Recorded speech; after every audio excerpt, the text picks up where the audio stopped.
all black everything, all black, you know, all black in the name of all my black heroes, all black everything, all black polos, all black medallions, yeah, all black, yo.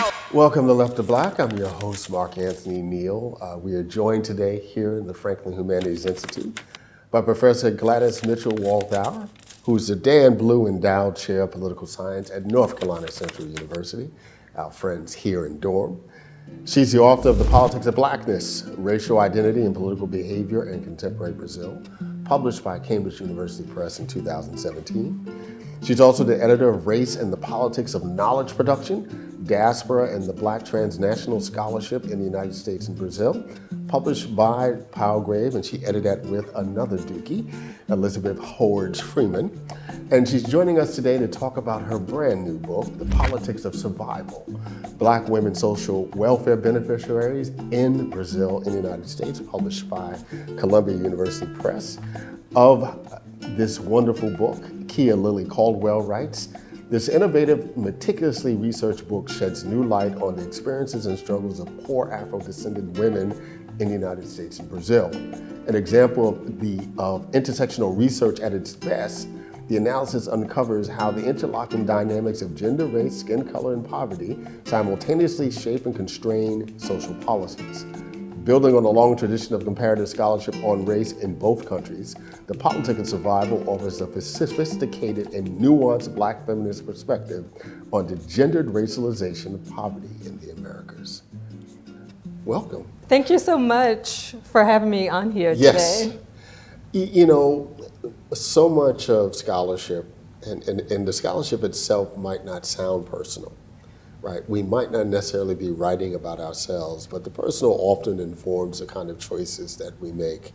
This seems to be the case in this book as you begin talking about your own experiences, navigating as a Black woman professor and mother, both in Milwaukee and Brazil, and the kind of responses you got from folks in both places and how they read you very differently from what you were and who you are, but it made you think about, you know, what kind of experiences certain kinds of Black women were having. Talk a little bit about, you know, the initial experiences with this book. Yes, so that is really what got me interested in this project. Really three reasons. One was what was going on in the academic literature, but then these kind of embodied experiences really made me start thinking about the experiences of Black women social welfare beneficiaries. So for example, when I was in Milwaukee, people would make these assumptions about me. And I remember this one time,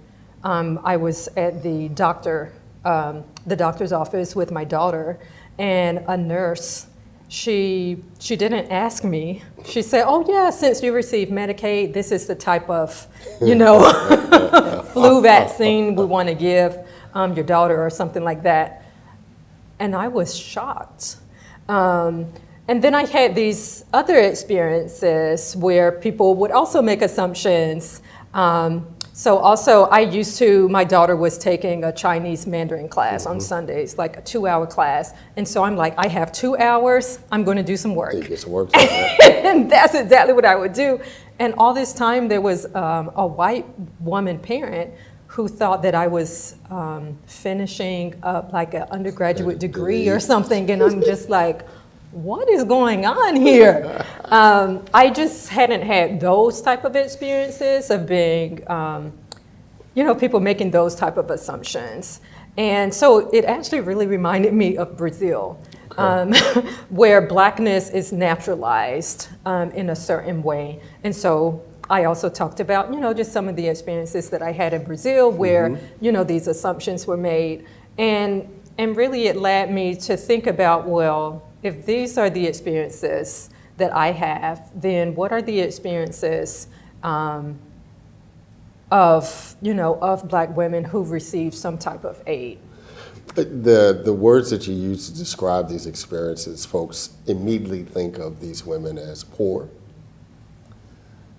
uneducated, and in some cases, thieves. Right, and how this plays into a kind of over-representation of these women. Much of what you do throughout the book is actually to make their lives and their humanity visible.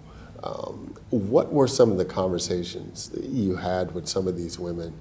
You mentioned that very often your daughter would come with you, and it was almost a bond, right? Talking to some of those women as mothers, right? Talk a little bit about that. Yes, and that's exactly what I actually learned a lot from these interviews. So part of the project for me was to really dispel a lot of these stereotypes, right, about women as lazy, like you said, thieves, having a lot of children, in order to get benefits. None of these arguments we know even make sense, right? But so through the interviews, I really learned about kind of their day-to-day lives, and the fact that oftentimes the benefits, even though women appreciated the benefits, they just weren't enough. But I was also able to learn about really how structures of racism, or how racism and sexism and classism work through structures. So for example, a number of the women had disabled children, especially in the United States. And so having, disabled young children, but also older children. Right. So it really limited. And some things like chronic asthma, right?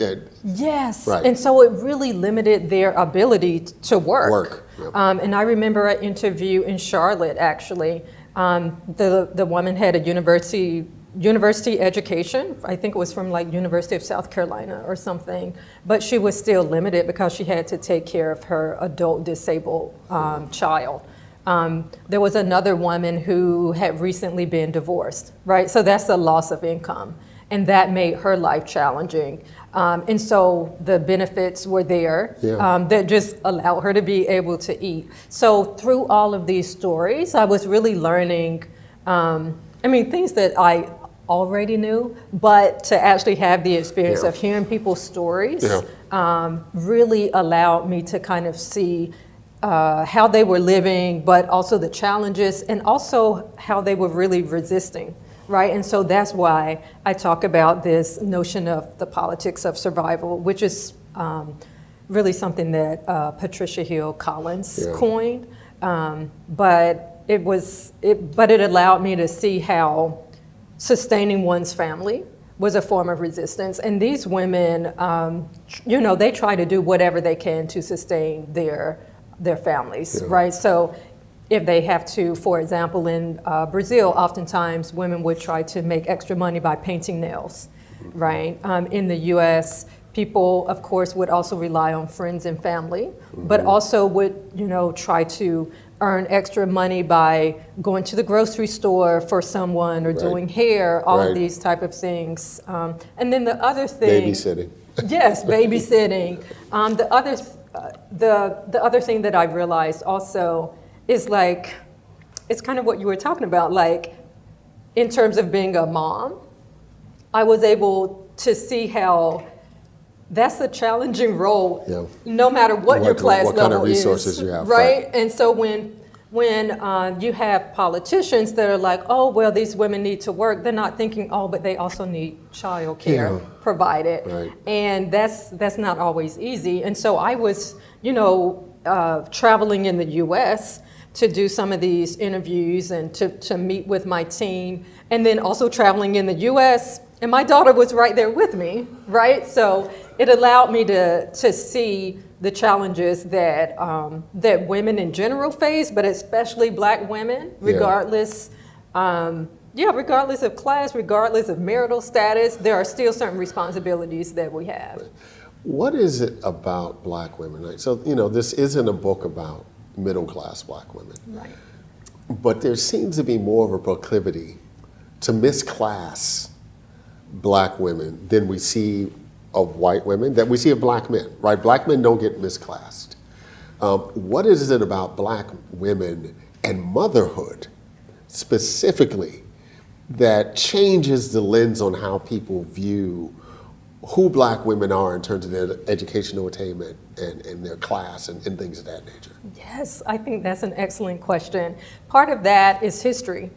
And in the US and in Brazil, right, we both have these shared histories of enslavement. Right. So in terms of the role of Black women in caretaking, right? So in both countries, historically, we were expected to take care of our children as well as others, yep. right? And so when there's this kind of prevalent belief that that Black mothers have to, take on these caretaking roles, but also at the same time, Black women are critiqued, right? That we're not doing it well enough. Right.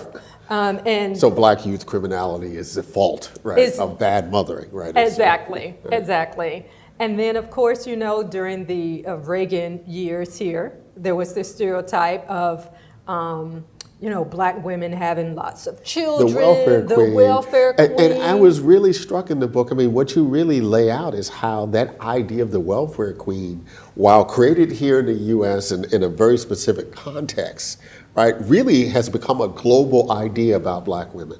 Yes. And I was really shocked because the first time I saw it was in 2014 during a presidential election. Right. And I saw this meme, or different memes on social media, where they would show Bolsa Familia beneficiaries. Right, in Brazil. In Brazil, and the pictures would be of Afro-Brazilian women. So sometimes they would have them with a bunch of children. Sometimes they would portray them as lazy. Sometimes they would portray them as having designer glasses and, expensive clothes. And so I was shocked to see, just looking at these, I was like, oh my gosh, it's the welfare queen in Brazil. Right.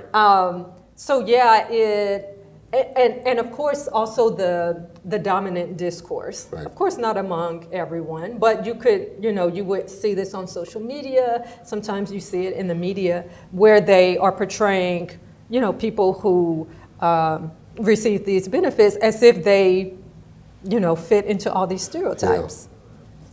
You mentioned Patricia Hill Collins earlier, and you doubled down very early in the book about the fact that you doing this work through a Black feminist lens. Who were some of your primary interlocutors in terms of feminist thought, both here in the U.S. but also in Brazil? Yes. So yes, as I mentioned, Patricia Hill Collins, Kimberly Crenshaw, her theory of intersectionality. Right. I mean, because you talk about structural intersectionality, right? Yes. Which I hadn't really heard intersectionality phrased that way. Talk a little bit about that before you go on, about this idea of structural intersectionality. Yeah, so this is, again, borrowing from Kimberly Crenshaw's notion that you can have different structures in society that intersect in a way that creates, different types of oppressions, right? So for some of the women, you can think about the structure of education. You can think about, or education as a structure, employment or the market as the labor force, another institution, right? And all of these can really intersect to create certain experiences. Or conspire, right? Yes, to create certain experiences for low-income Black women. So you mentioned Patricia Hill Collins, Kimberly Crenshaw. Who are some of the Brazilian thinkers? Leila Gonzalez, who many people cite Leila Gonzalez. She was an anthropologist, but she also looked at pretty much Black feminism and intersectionality, even though, it wasn't a phrase that people were using back then, but she was talking about the intersection of race and class and gender. Claudia Cardozo is one who I also cited, who is an Afro-Brazilian scholar, and she talks about this notion of an African cosmovision in Brazil, which is basically where Black women, pretty much in the work that they do and the way that they think, they're always thinking about the collective, not just the individual. And so that was one of the theories that I found, really useful for this book, because you can see it when women are talking about opinions of social welfare or even why they vote. it's rare that they actually talk about themselves as an individual. They will talk about, oh, well, I support, this candidate because they support XYZ, and it could be a policy that for them is going to benefit the collective, right? So for Cardozo, it's about thinking about non-Western ways of explaining experiences and things like that. And so those were just some of the people who were Sueli Carneiro. I mean, there are a lot of, Black Brazilian feminists that I rely on. You are an expert, your area of expertise is Brazilian politics, right? You're trained as a political scientist. This is a comparative book.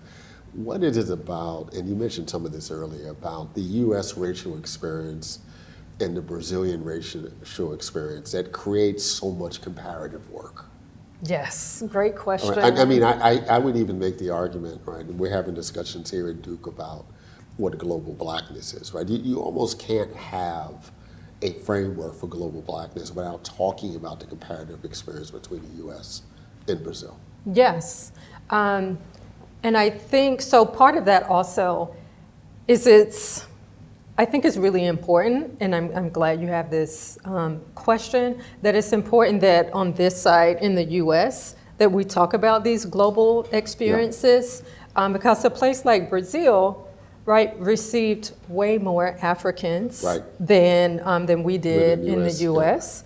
And then also, even though oftentimes when people talk about discrimination historically, they talk about, in the US we had Jim Crow, in Brazil they didn't. And so some people will use that to say, well, race relations in Brazil are different. They were better, or sometimes they don't think about race the same way. Yes, or they don't even think about race. But of course, other scholars and many activists, right, combat that myth. So Tanya Hernandez, for example, she talks about customary law and how in Brazil people were able to have segregation, right? They just didn't do it through legislation, but like Black people knew, okay, we can't go to this beach, or we can't go here. And so the comparisons, I think, are essential because we both share this history of slavery. We both share of course, a history of Black people resisting since slavery, right? In different ways, and all of this is structured by how our countries kind of instituted slavery. So, for example, throughout Brazil, you had people enslaved people running away and forming quilombos. And then you have some, very large quilombos that were established. But we also had, of course, people running away in the U.S. also. We had people engaging in work slowdowns and all of these type of things. So I think it's really important to, to make these global comparisons. And where there are differences, of course, we talk about it. But it's also necessary to engage what's going on in different parts of the world among African descendants, because in the end, it will allow us to build, with other people of African descent. You shift the lens on what we think of as political resistance, and saying for many of these women, political resistance is literally just the act of survival. Could you expound upon that a little bit? Yes. So really in both countries, I think, so one of the frustrating things for me, and this is when I'm, both in the US, but especially when I'm in Brazil, the way people think about the United States is they think because it's a wealthy country, so they'll, think things like, well, even though it might be, rough for Black people, it's still not like Brazil. But when you actually talk with people and you realize that it's difficult for people to eat, That's not really a problem. I mean, that's not something people think about as a problem in the United States. Right. So I think it's important to highlight. We talk about the quality of the food, right? But normally you can get access to something somewhere, right? Yeah, and so I think it's important to, to talk about those type of things. And when you live in countries that are so repressive, right? Not just, we could talk about police violence, right? Is a very explicit and visible problem in both countries, especially Brazil. But then when you think about these kind of daily experiences that really can lead to Black death, right? Being able to eat is one.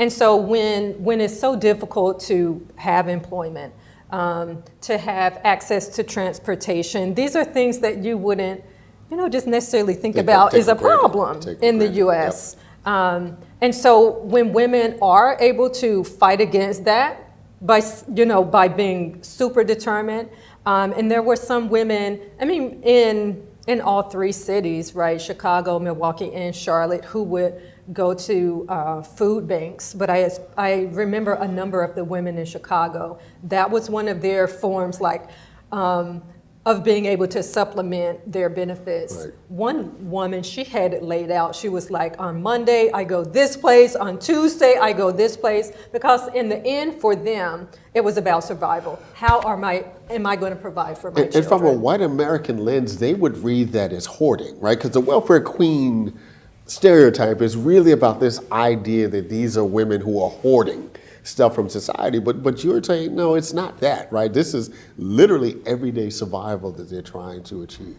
Yes, everyday survival. Yeah, and you mentioned, in Brazil they would get debit cards, and the debit cards itself become a way to criminalize these women, right? Because it's always this perception that they stole the debit cards. Yes, yeah. So. And I talk a little bit about this in the book, how it's their program is a little different than in the U.S. because Bolsa Familia, you have a card, right? And then a certain amount of money is put on there. Today it's around 150 US per month, which is not a lot of money. But for some people it is so, for it's most, critical, it's critical. It's so helpful. And so they can really use it on anything. But of course, in my interviews, most women use it for food. But you can also use it to keep your lights on, right? To be able to have gas so that you can cook. So these are the extra ways, right, that women are using it. Again, it's part of survival. You need lights, you need heat, you need gas, right, to cook. But as you mentioned, in popular kind of discourse, it's made as if women are using it to get their hair done and things like that, and it's really a grotesque representation of how women really use it. Money. Yeah. You mentioned that in Brazil, voting is compulsory. It's not in the U.S., but in both cases, the perspectives of poor, undereducated Black women are overdetermined in the voting outcomes. Explain why that's the case. Yes. So one of the other reasons that I became interested in this project was I was really getting frustrated with the political science literature, where there was this debate going back and forth about, is social welfare, Bolsa Familia, a form of clientelism? So there were people saying yes, there were some saying no, and they were only using voting outcomes. Right. So there were a few studies where they actually interviewed women, and still that was more of a class analysis. And so I thought, well, wouldn't it be great to actually talk with these women and ask why they support, this candidate or that candidate? And so what I found is exactly what you were saying, is that women in the U.S., right, since it's not compulsory here, they still turn out to vote. And the percentage is very similar. It's like over 60%. So it's very similar to the general population of Black people, which to me was remarkable, because the other question I have on there is more of a political knowledge question. Yeah. Can you name a political party? Right. And at first, I didn't have that question on my interview questionnaire. But what I noticed is we did some pre-tests in Milwaukee, and we were asking about political parties, and a lot of the women didn't know what a political party was. Right. So then I added in this question, can you name a political party? And in Brazil, they had a higher percentage of women like being able to name a political party. It was less common in the United States. And which is interesting, right? Which is super interesting. Yeah. But I think part of it is that since voting is compulsory in Brazil, people are used to. Right, they have to have a knowledge. Yeah, they have to engage, in politics in that way. But the other thing that was super interesting is that even though we have lower levels of political knowledge, women still vote. Right. And so for me, it's super important for people who are involved in mobilizing Black voters to continue to do the work that they are doing. Because here, I think, I've seen this, right? When you have groups that mobilize Black voters, young people, they're not only going to, educated people or middle-class people, they're really going to everyone. Right. And it shows up, right? Which I think is super important to realize that mobilizing voters across class, Black voters across class, can really, lead to real results and real engagement. Even though we're just talking about voting, but it's still a type of, political engagement. And towards the end of the book, in the conclusion, you make a claim that the experiences of these Black women really is a site for formation for progressive politics. Right, and I'm reading that, and I'm hearing echoes of Kathy Cohen's work, Boundaries of Blackness, right? The comments that she made in terms of framing Black HIV folks in that same kind of way.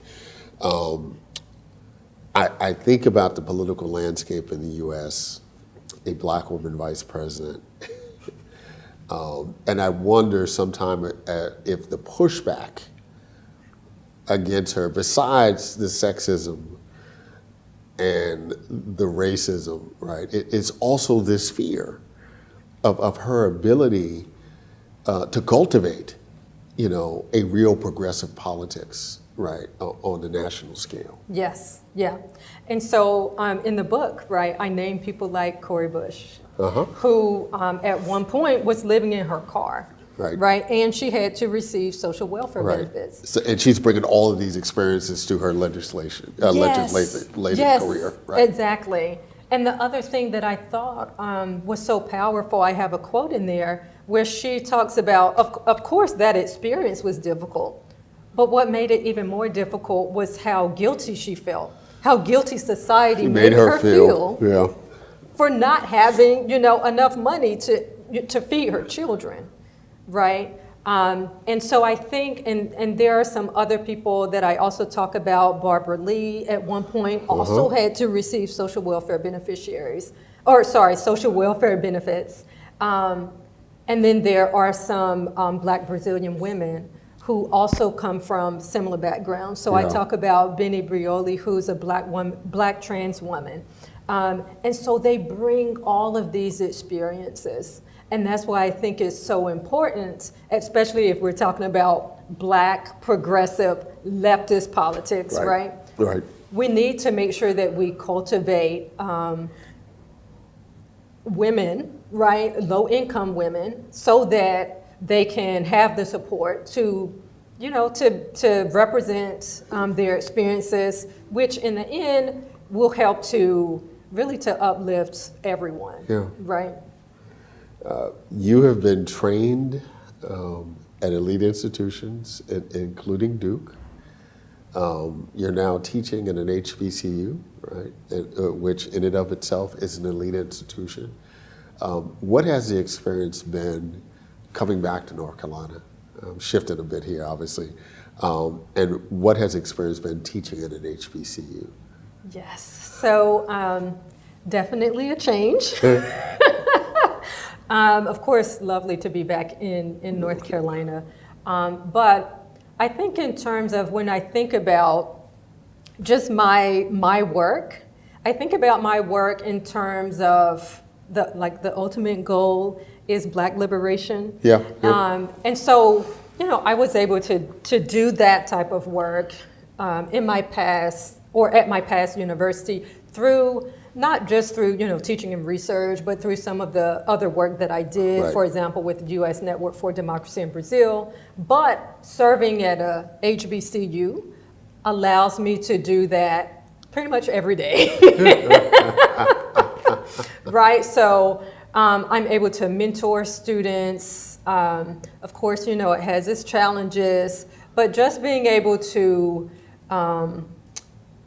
expose them actually to what we were talking about at the very beginning, right, through my courses, to be able to, and I do this really in all my classes, it doesn't matter what I'm teaching, but to let them know there are Black people All over. everywhere, right? And it's important not only for us to know that, but for us to try to connect with them. So I'll just give you a quick example. Through my endowment, I was able to bring 2 North Carolina Central students to Brazil. And we were first in Rio, where we focused on Black women and politics. And then later we were in Nova Iguaçu, where we were able to work with this hip hop institute. And that's something that John French, he already had that relationship there through Bass Connections. But coming back, I was able to link up with John, and then so then our students were able to be a part of that. And that was really wonderful to me, just to be able to see them interacting with other young people across language, across culture, all of those things. If you think back to when you were an undergraduate, which is not that long ago, did you imagine this for your career, that you would be doing this kind of work, this kind of research, having this kind of impact? No. So I do know, so when, as a young person, like second year here, I do know that at that point that I wanted to make an impact. So that part, I could imagine. Was there. But I was actually thinking about, I don't know, something with either community organizing or development at a global level. So that part I could imagine, but definitely not through being an academic. It's just not something I was thinking about, at 19 or 20 years old. However, I was fortunate that I had 2 political science professors here who they could I actually enjoy, reading and writing, papers. I loved when we had long papers. And I think they noticed that, and they were like, you should think about a PhD. Yeah, who were they? Ramen Coles and Kim Curtis. Okay. They're no longer here. They moved to another institution, but they were great. And they encouraged me to, think about a PhD.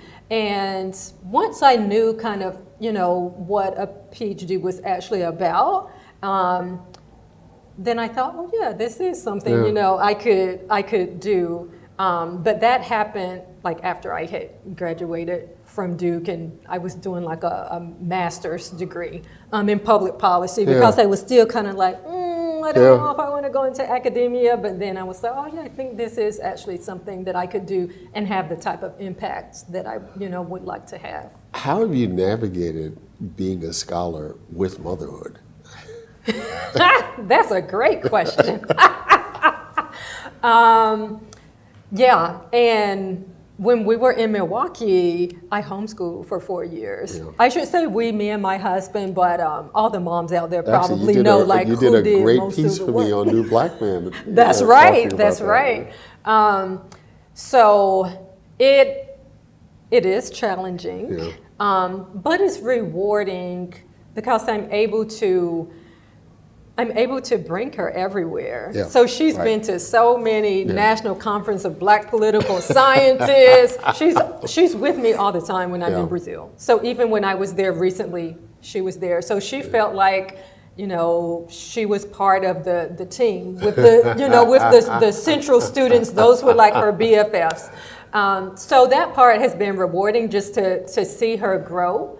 And then, balancing, it's challenging, but rewarding. Yeah. What's next for you? So one of the interesting findings in the work, not on the US side, but on the Brazil side, was that in both countries, most of the women had some type of religious affiliation.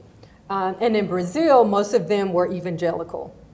And of course, in the literature and in the media discourse, when people talk about evangelicals, they normally talk about people who support very conservative politicians, right? But there's usually not kind of an intersectional analysis, right? And my work allowed me to do that. And so what I found is that even though most of these women were evangelical, they voted for leftist candidates. And I was like, well, this is unheard of. I was actually shocked. I wasn't even thinking about religion. I just had a question on there. And then when I started seeing this pattern, I was like, this is super interesting. So in terms of my next project, I'm thinking about looking at the role of Black religions. And here I'm including everything, like I'm including religions that are kind of African-derived religions in Brazil, but also Black theology, which is not common in Brazil, but I have seen it, especially in Rio. So that's going to be my next project, is to look at, first starting with like leadership, such as politicians, activists, and seeing how the role of religion on their politics and on their work, and then later expanding with some type of either national survey or maybe focusing on a couple of states to look at the role of religion on political opinion and political behavior of Afro-Brazilians, and maybe comparing it to the US. We've been joined today by Professor Gladys Mitchell-Walthour, who is the Dan Blue Endowed Chair of Political Science at North Carolina Central University, historically an HBCU here in Durham, North Carolina. She's the author of The Politics of Blackness, Racial Identity and Political Behavior in Contemporary Brazil, Cambridge 2017. And she joined us today to talk about the politics of survival, Black women social welfare beneficiaries in Brazil and the United States, just published this year by Columbia University Press. Thank you for joining us. Thank you so much. Black lights and booze burn when I record for Watts. And every black like Troy Davis who never had a fair shot. All black everything, everything black, culture over everything, y'all. We taking it back.